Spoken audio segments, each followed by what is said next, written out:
கொண்டு வந்திருக்க எல்லா பக்த கோடிகளும் அம்மனுக்கு முன்னாடி வந்து எல்லாம் கொண்டு வந்து வைங்க. அங்க பாருங்க எல்லாருமே தயார் நிலையில இருக்கிறாங்க. அங்க கொண்டு வந்து அப்படியே லைனா வைங்க. தேங்காய் பழம் மாத்திரம் நண்பர்கள் அனைவரும் தேங்காய் பழம் அம்மன் அலங்கரிக்கப்பட்டுள்ள இடத்தின் முன்பு கொண்டு வைக்குமாறு கேட்டுக்கொள்கிறோம். முன்னாடி நின்றுகிற எல்லா பக்தர்களும் அப்படியே லைனா நில்லுங்க. லேடிஸ்க்கு விளையாட்டு நிலவு பார்க்கலாம். அப்படியாங்க தேங்காய் பழம் தட்டை உடைக்கிறாங்க. லேடிஸுக்கு கொஞ்சம் வழி விட்டு நில்லுங்க.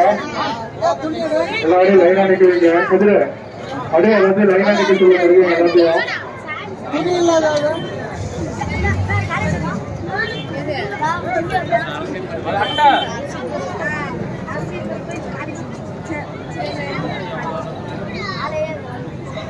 குப்பையா இருக்கு. நல்லா இருக்கும். அங்கே